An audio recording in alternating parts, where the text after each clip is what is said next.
right.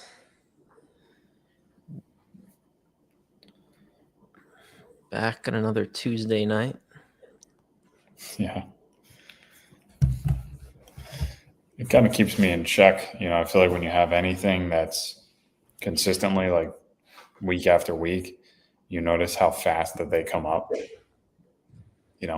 rather than like, I don't know. It's just like something I feel like the days just and the weeks just fly by. And I feel like having something that you have to go to every week makes you realize even more how fast time goes.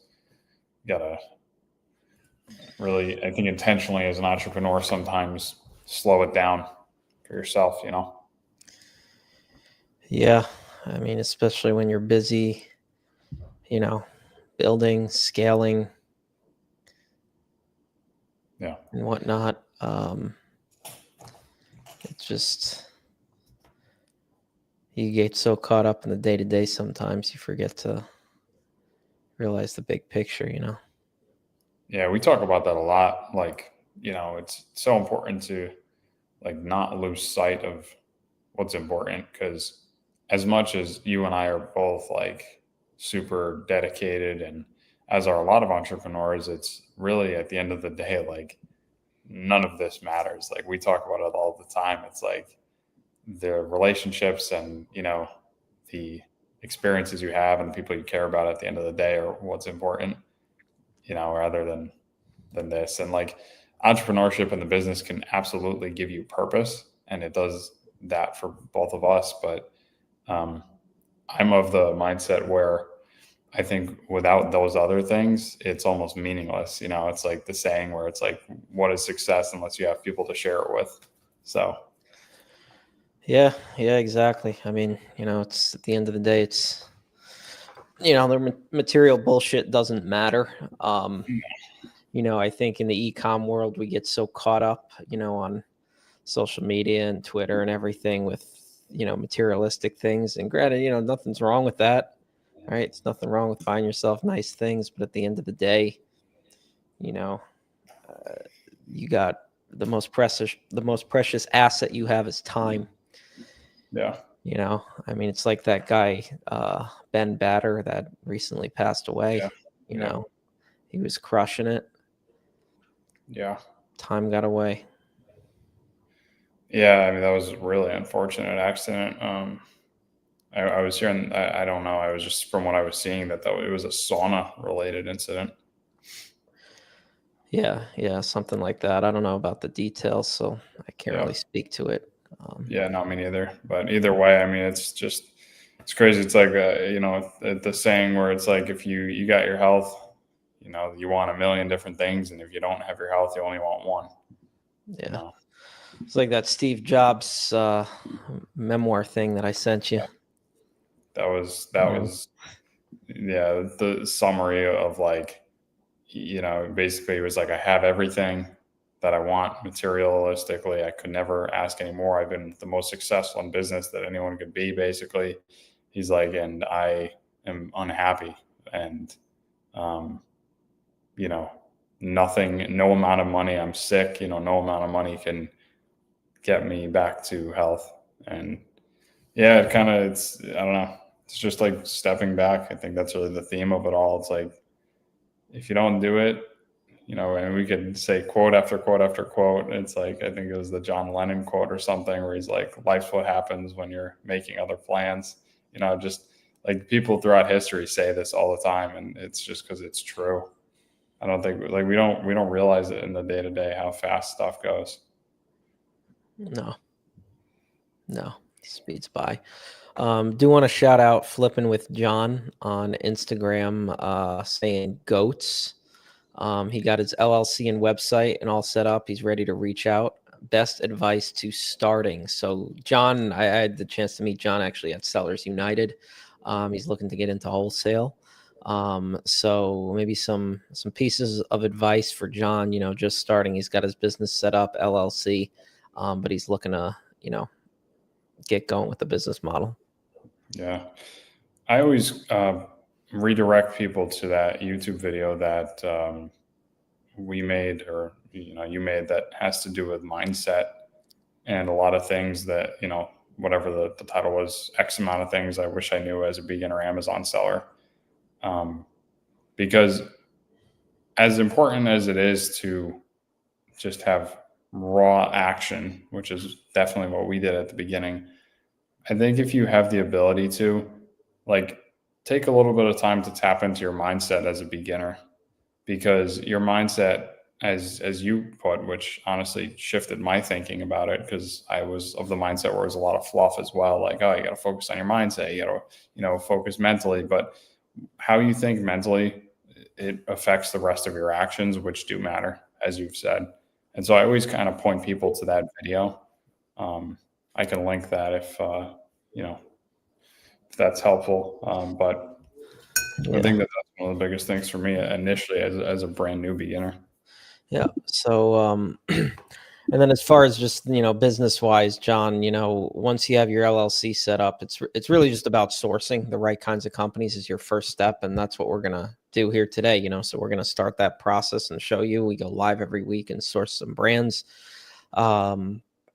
So once you source your brands, you accumulate a list of those brands and put the contact information there, right? So you have your spreadsheet. Usually that'll be your brand name, your product name, your Amazon link, your the prospect's phone number, email, and then website. And then from there, once you've accumulated maybe a list of 50 to 100 leads, you could start dialing them.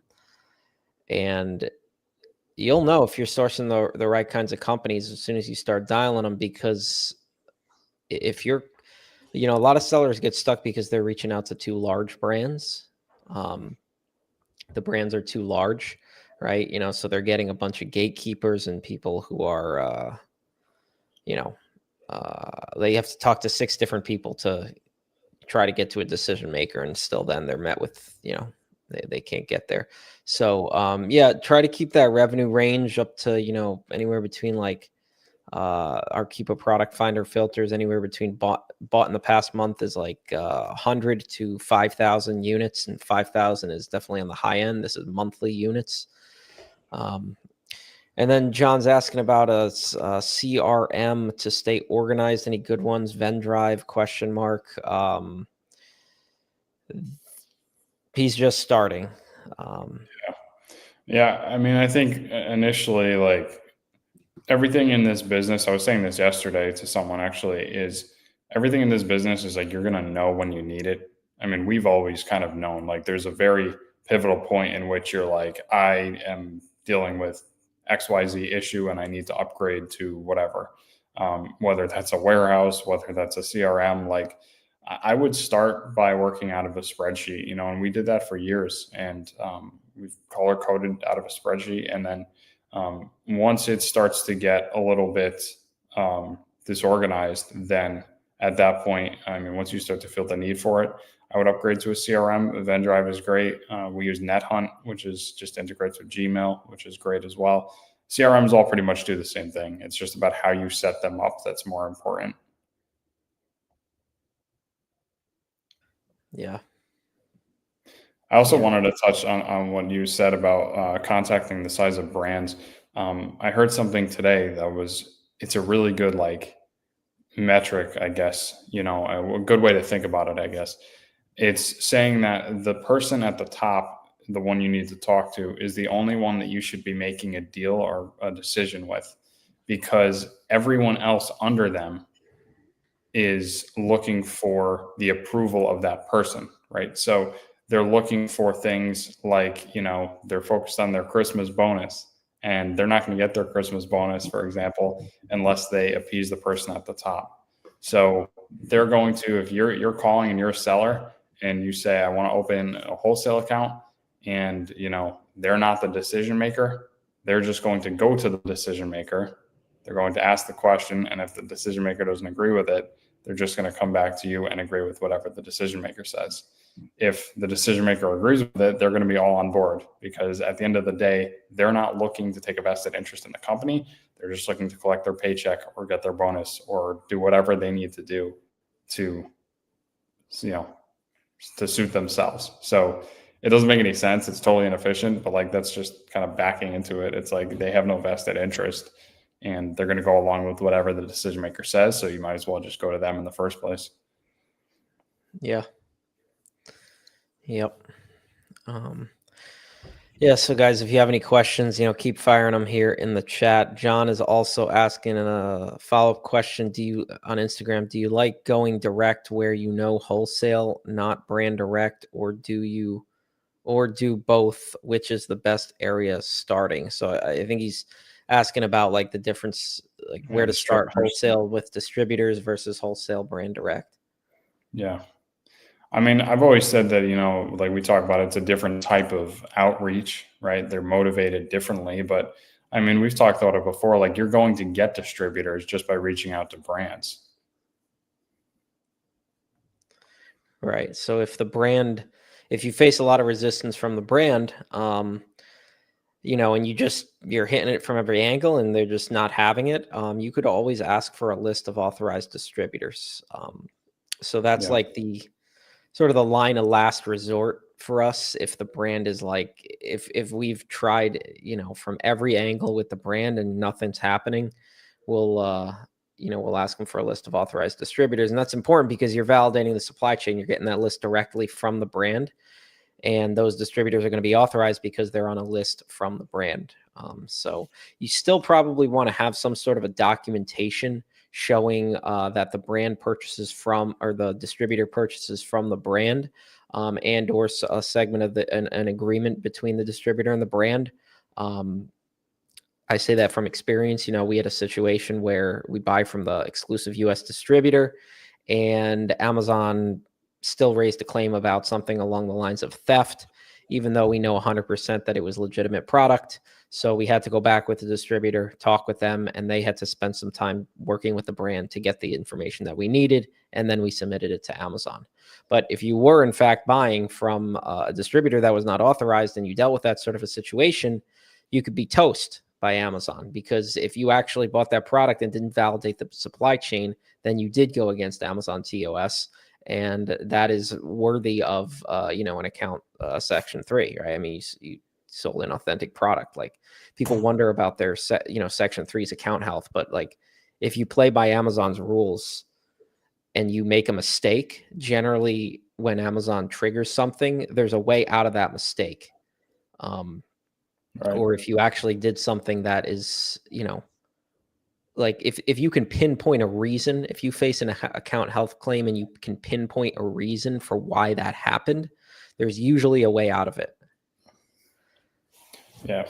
So, I mean, to get back to just answer that original question, it's like there's definitely different approaches, but I think that we're obviously very biased towards brand direct because it's more, safe and reliable and consistent, as far as income and as far as the outreach process. Like, we just enjoy it a lot more, which kind of leads us into, there's two different questions in here from James.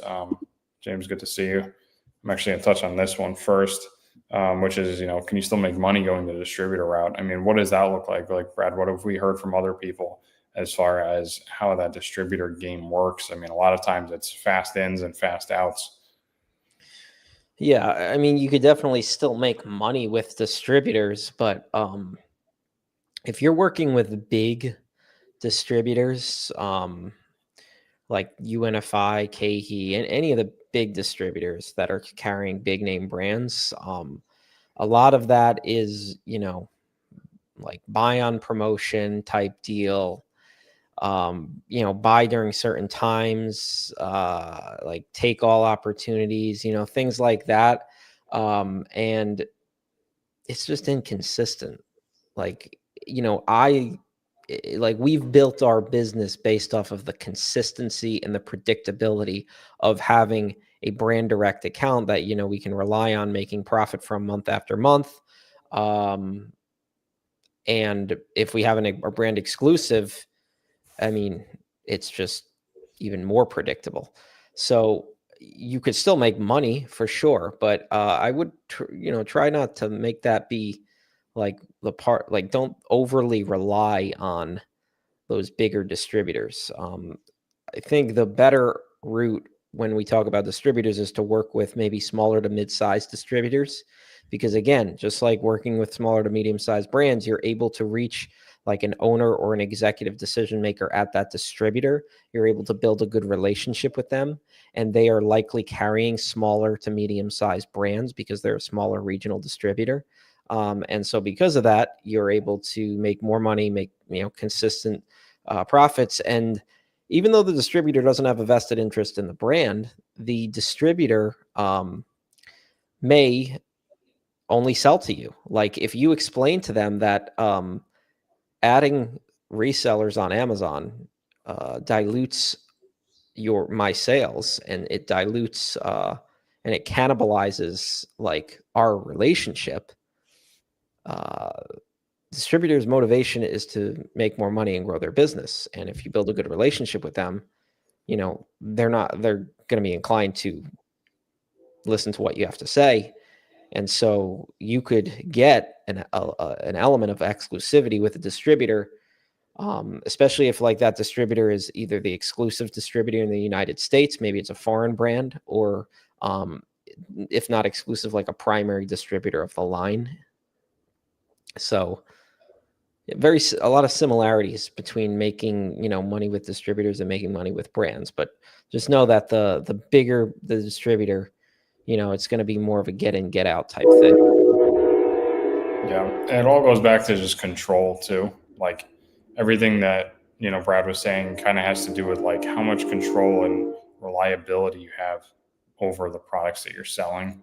And again, you can honestly put yourself in the same exact position by dealing with a large distributor as a large brand. It's the same thing if you were to get a large brand direct.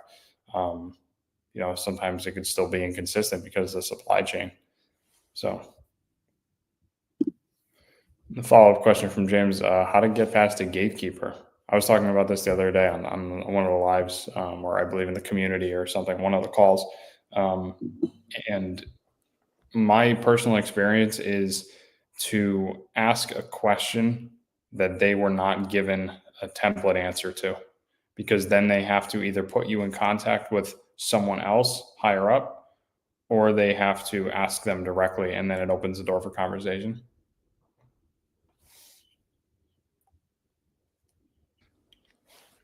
So can you give an example of a question you might ask that they're not expecting? You just want to ask for like their social security number, or something real personal. No, so a question that they're not expecting is just something that will throw them off in terms of like, how many times you call a brand up and it's, hey, we're not accepting Amazon sellers. Well, why is it that you guys aren't accepting Amazon sellers? It's company policy, right? They were given that answer, and if you get that answer, it might be too big of a brand, but they were given some sort of answer from a higher up. So if we're looking at like I don't know, an example of, let's just dive deeper into that question, right? We're not accepting Amazon sellers. Well, were you aware that there's competitors that are actually selling right below your product listing that are taking away from the sales? What are you guys doing about that? What's your strategy surrounding that? Because it's a higher level question that they're not qualified to answer. So they have to then get that information for you, because again, going back to what I said before, all they want is their Christmas bonus at the end of the year. And if they can do something to make themselves seem better in the eyes of the boss or the person that's making the decisions, whatever, the owner, then they're going to do that. So you kind of have to tiptoe around it, but gatekeepers are definitely difficult. And, you have to stump them almost with a question like that and give them a reason to put you in touch with someone else. Yeah. Yeah. I mean, there's been numerous times where we've been able to cut past a gatekeeper, and like the gatekeeper is so resistant just because they're following orders. And then all of a sudden you talk to the VP of the company, and he's like, "Oh, like I'm interested in what you have to say." It was like, because they have no vested interest, the gatekeeper. It's like, but yeah, we got another question here on Instagram, and then we'll dive into some sourcing after that. From Namri Bo. What's your recommendation for best storefront stalker software. Goal is to supplement wholesale with OA. Well, first of all, good choice to supplement wholesale with OA. We see a lot of sellers transition, from arbitrage to wholesale, and it lends itself really well, that transition. Keepa. I mean, like that's what we're about to do is use Keepa to copy the storefront ID and run it through Keepa Product Finder. And you will be able to find a lot of products by using that method. And so we'll be diving here into Yeah. into Yeah, and you could also set those filters on Keep a Product Finder and then put the storefront ID in using those filters. And now it's going to filter based on your criteria within the storefront. So it just provides a little bit better of a method than that manual storefront stalking. Yeah. Yeah. So if we'll be jumping here and Keep a Product Finder, I'll share my screen and to your point also about transitioning from OA to wholesale or supplementing wholesale with OA. That is something that we see a lot of our students do. And so we do offer personalized coaching, helping arbitrage sellers transition into wholesale. So I see you're typing here on Instagram. If that's something you're interested in, feel free to shoot us a DM. We could chat further. Yeah, speaking of the arbitrage, it's funny, which obviously I know you saw. My tweet, which now has 10,000 views in the last, I don't know, 2 days, saying putting all your money into Amazon arbitrage in 2025 is like fighting for a seat on the Titanic, right? And like, I think that the reason that got as many views as it did, is because there's this unsurety, and this is to anyone that's in here that's doing arbitrage. First of all, let me say this: like I love arbitrage. We both do. That's what we did for a long time. I hate arbitrage. Well, yeah, we at one time we loved arbitrage a lot more, right? But I'm talking about the process. Like it's fun. It's a treasure hunt. Yeah. Like that element of it. Like we love the element of doing it. Like it was fun for us at the beginning. But and I also said, no business model I don't think will ever die on Amazon. I don't think that that's ever going to happen. I think that there's always a way to pivot. But you look at it, and like someone had asked this, they kind of were giving me shit for it, and I explained it in this regard. Right, is that analogy that I used while Brad's putting in the Keepa filters here? That analogy that I used, if you know anything about the Titanic, a lot of people lived, like a lot of the people that were wealthy and they paid a lot of money for their tickets and they were seated different places. They lived, and a lot of the poor people died, right? Most of them did. And so I said that analogy. In other words, like if you're doing anything, going back to the account health thing that Brad mentioned, if you're doing anything that you have to look over your shoulder at, chances are it's just a matter of time, right? You're going to be one of those, the third class passengers, right? You could always, there's people making a ton of money with arbitrage, and there's nothing wrong with that. But innately, the business model is significantly more prone to risk because you don't have those authorizations. So it's also, the scalability of it. Once you get to a certain point, it becomes difficult. There's tons of people that do it at a high level, but it's just something over time that we have found that just the scalability and the time freedom and reliability and safety of something like brand direct wholesale is much more appealing to us. Yep. And so if you guys have been following along here, on this video and past weeks and other videos we've put out, there's a specific set of Keepa product filters. So I was just sharing all those on my screen. I kind of blew through them because we've covered them almost every live.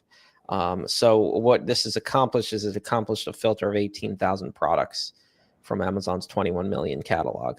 So I'm going to go ahead and hit find products. And from here, we're going to go all the way to the back of Keepa Product Finder. That's what I like to do because you're still going to get a lot of big name brands on that first page. And then this is what we're basically going to do. We're going to scroll through here. We're going to kind of draw our eye to the image to see what that image is, like the nature of the product. A lot of our mental framework when we're sourcing comes down to actually to the to qualitative metrics of the listing. So many people want to focus on the quantitative metrics, and that's obviously important. We definitely weigh that heavily, but there's a certain qualitative element that we're drawing our eyes to, and yeah. if you want to explain that a little I bit was further. going to say that qualitative metric to me is kind of the alarm is going off in my head based on what that picture looks like, right? That second bubble plant filter. It's just we're looking for things that there's the sales volume has to be there, but a lack of control and a lack of understanding and things that allow us to have ammunition when we talk to the brand. And the qualitative measures of that, a lot of times it's nothing more than the listing, what it looks like. It's maybe the obscurity of the product. If I don't know what it is, generally that's a product I want to look into.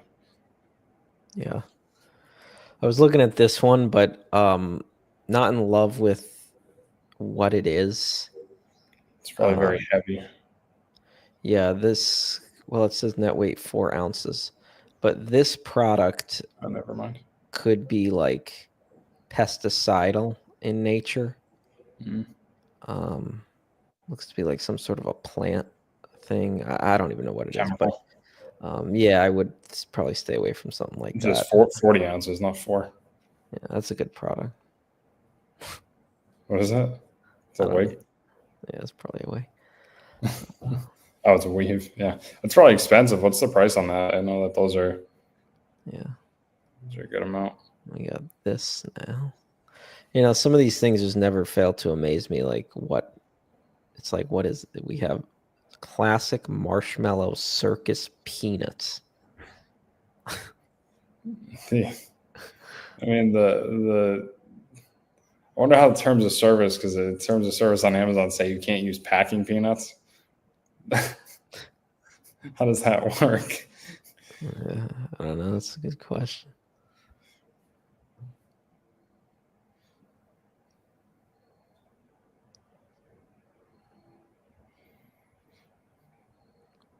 Yeah, so I mean, I look at this and then I'm like, all right, not terrible, but 100 units at $27, that's not really that attractive, Yeah, if you're just a brand new beginner, it might be something to reach out to. But as you scale, the baseline goes up.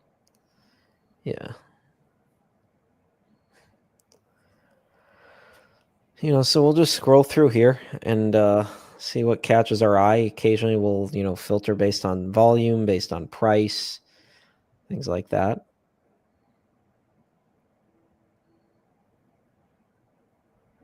I'm not loving these lower sell prices. Yeah. And one of the other things too, like as we're doing this, if you're watching and following along, you're like, we don't rehearse any of this stuff. Obviously, it's just straight up, raw sourcing.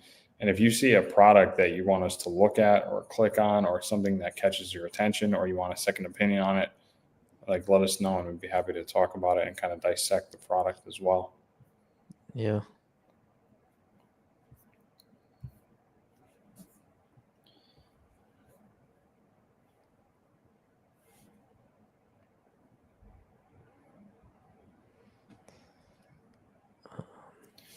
Is this a big brand? Avon, yeah. Well, I mean, I'm assuming it's the brand Avon as opposed to Avon Care. It's probably a sub brand or something. What is the? I was looking at that hair detangler right there. And that white bottle with the spray. Probably going to be dealing with some sort of hazmat, possibly. Yeah, it kind of depends what's in it. I mean, decent volume. Yeah, and we could always check on something like that just by looking at, the merchant fulfilled sellers or not, Yeah, well, there's FBA on it, but 3 sellers. So, and two, yeah, so it's kind of a toss up there. So, I mean, you would want to look at the hazmat check on Amazon. yeah. Yeah, it does say free 30-day refund replacement, and if it was is not always, but usually it does say with hazmat non-returnable due to hazmat related reasons. Um, but Yes, it depends what's in it. If it's yeah, any sort of alcohol or anything, it's usually flammable. yeah, but this is not bad, No, not at all. There's only one FBA seller on it. They don't I thought have this is much in the for way of horses. listing Or content. I thought this was for people. This is for horses. I guess so. Unless That would the make sense. Cowboy magic. unless the horse is putting it on the lady. I mean, that's a possibility. Yeah, I would say so. I mean, that's a decent product. So, I mean, this is a Yeah, brand we would reach out to. There's such low competition with respect yeah. to, sell price isn't like blowing out of the park. Plus, you got a 32-ounce bottle. So, this is kind of low to You're sell still going to be 32-ounce making bottle. two bucks. I'd be happy with a $2 profit on that. I mean, you might be paying what? I don't know, maybe 7, 8 bucks a bottle or something, and making $2 after fees, shipping. I mean, it's a possibility. Plus, they also have other products, so it might be something to look into. Yeah.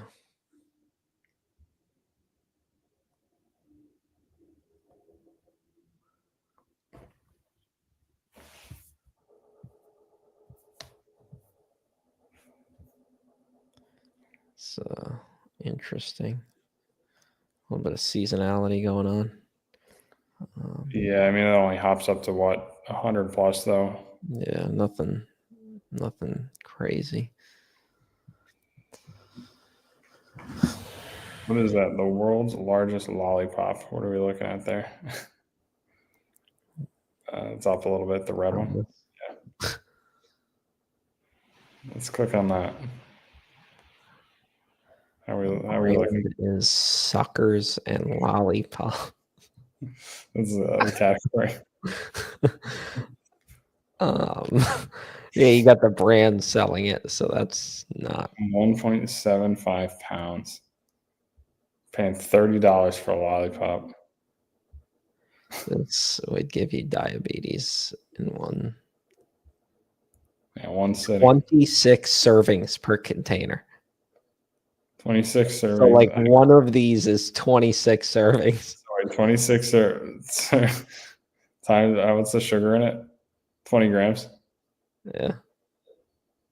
That's per serving. 20 grams. 20 grams per serving. Yeah, 20 grams per serving. And there's 26 servings. Yeah. There's 520 grams of sugar in that. All right. It's absurd. Give that to the horse. I think we actually looked at this brand in a past live. Yeah. This was a pretty good one. Had a decent ASP. Yeah, anything that's kind of which that first product, that like horse care product, not that it's industrial, but it's a little more of a commercial product. I just find that like anything going to a business, something at consumers.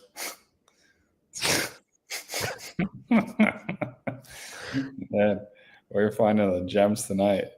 Yeah, really. But You're still gonna get big brands like Optimum Yeah. Nutrition and stuff. You just gotta bypass this stuff, guys. Like when you see the big name brands.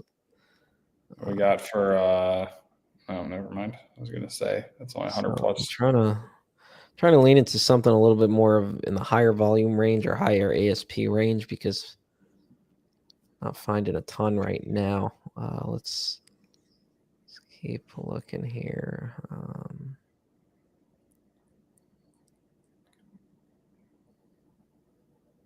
This is 500 units bought, $27 ASP. Looks like it's selling much better than it previously was. So, Yeah, so it wanted to sell like it is now, but they were dealing with stock issues. Listing is not terrible, but I think it could be improved. Doesn't really suck the customer in. Yeah. This it's kind of bland. These images. The product's flying now. Now that's in stock. Yeah. I mean, this is a decent one. I would look at this, add it to the sheet, contact the brand. That's big brand. What is that? That's the cover for the Home Depot buckets. It's funny. They tried not to get like a copyright thing with the Home Depot bucket. They just created the design and said bucket not included. That's actually probably, does that sell decent? I mean, I feel like that's a really solid product because people use those so much. Nah, it's only selling 100 units at $20. Wow. I wonder if that, can you just click on that? I want to see if that's a seasonal, like if it picks up at all, just because I feel like when people might use it, Let's see. We'll just look here. that's good. Yeah, it does not sell. All right, let's see what else we could find here. Found a couple so far, guys. And the next step in the process is to search for the brand's website and then add the brand's contact information into your spreadsheet. Right.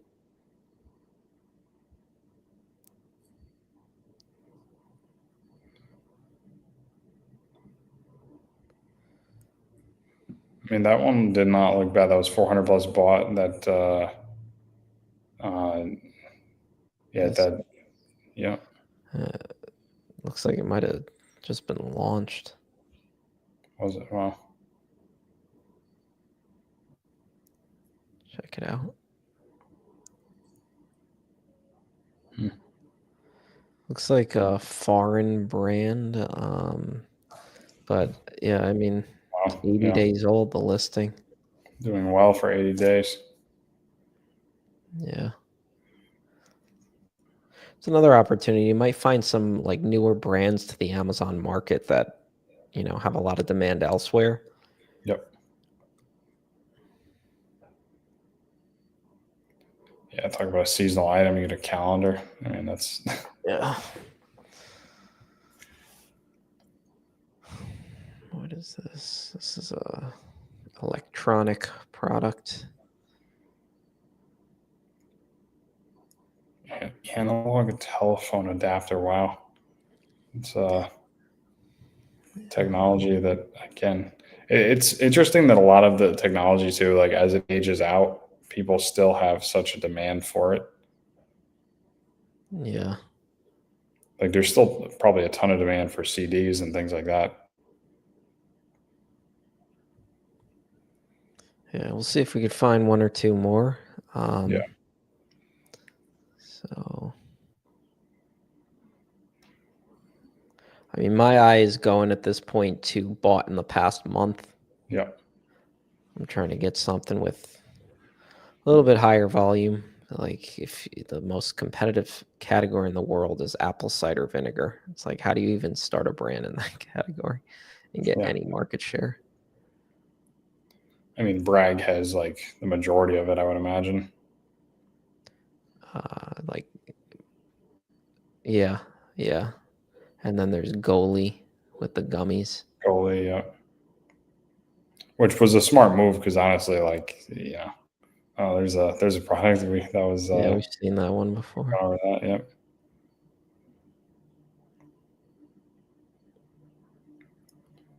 Power wash your dog. Let's go ahead and make this a little bit more interesting and filter by higher ASP over the past 90 days. So we got a product here for selling them for $1,000. But something like this, guys, you're going to want to avoid because it's only got 3.5 stars and it's selling for $1,000. You're going to get a lot of returns on that.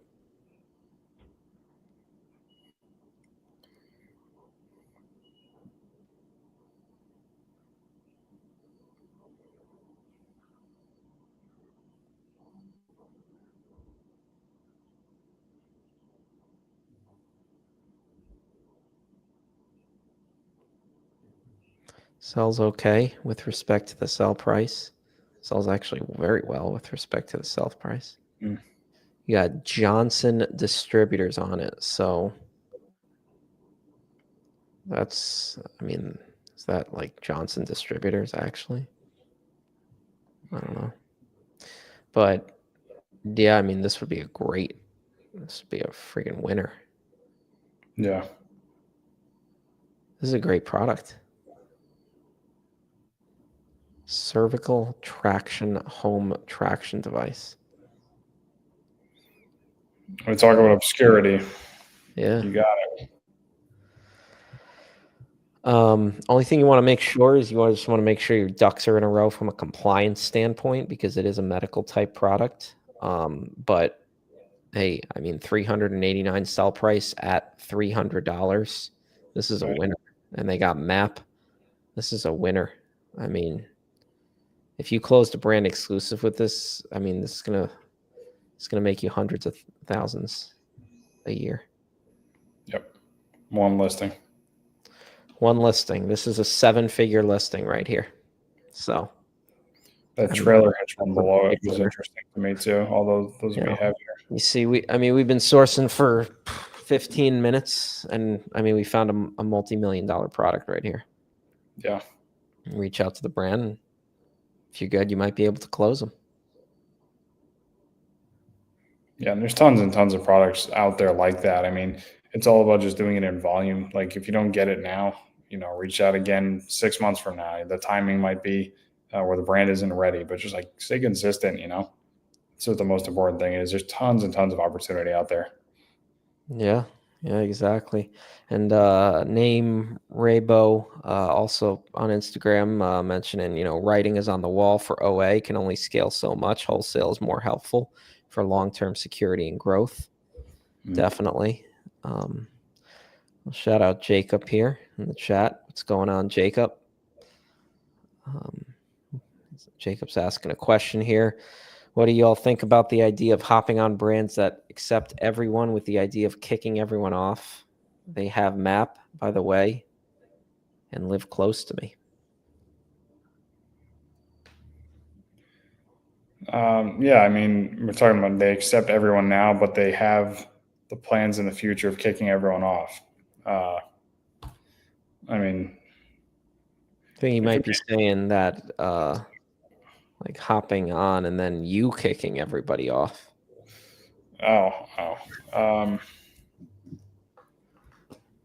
Yeah, I mean, that's kind of what every brand exclusive contract is, I think that's the reality is like you're working towards that exclusivity, which you have to control the distribution network. Ideally, you control it organically through the brands distributing their products. They have to understand what sellers are selling their products and stop selling to them. So, I mean, I think that assuming that's what you're asking, like, yeah, man, I mean, that's every exclusive. Like, I think it's less about convincing and more about making it so that it seems like their best option, because it is their best option at the end of the day. But a lot of times it takes a lot of convincing to get to that point. And the biggest thing, like, just don't rush it. Like that, like I was saying, to bring things full circle in the beginning of this live here, is like, you're going to know when things are right in this business. Like there's always we knew when to stop arbitrage. Like it was so clear, like you just know.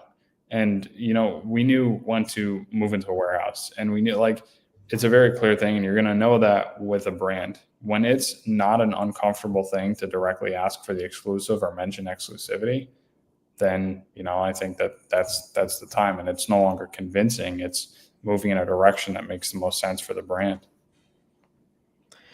Yeah, exactly. The more you provide value to them, the more you approach the relationship with a genuine desire to help them and educate and just be consistent and, be the guy that they always are thinking of when it comes to Amazon. And, starts with like your first order. Don't don't don't put the cart before the horse. It takes time to build a relationship. So, start with an order and just be current with them and slowly give them value propositions over time, you Yeah, know. exactly. And so with that said, I mean, we found probably about half a dozen products on this live here in about 15 minutes. One of these products does almost 1.5 million in revenue a year. Um, I mean, that's a big winner. And the cool part is that inside of our community, we actually take these brands and we call them for you guys. So we call them live, and that's something that we're doing now is we are actually doing the outreach to these brands um, for you guys. So if you are interested in working with us directly, um, shoot a message on Instagram. It's the best way to reach us. Operation AMZ, Twitter, Operation AMZ. Um, yeah, I mean, and it's a 7-figure account you just found in 15 minutes. Granted, you still got to close it. They're probably it's not gonna be easy to close, but hey, I mean, we've closed those types of accounts before. Yeah. I mean, the process could take, a year, 2 years sometimes. That's the reality of it. And if you're not ready to really commit to something like that, wholesale might not be for you. But at the end of the day, wholesale is for the people that are serious about selling on Amazon and making money and creating, a business out of this. And that's something that, it's easy to dabble in something like arbitrage. It's not easy to dabble in something like wholesale, because if you do, you're just not going to be successful. So if that's you, if you're the one who wants to really build and scale and grow your business, shoot us a message, and we can talk. All right, guys. So yeah, we go live every week, Tuesdays, usually 6 o'clock. Got new YouTube videos coming out for you once a Yeah. week. And we're closing out here. So thanks for watching. As See you always, next week. peace out.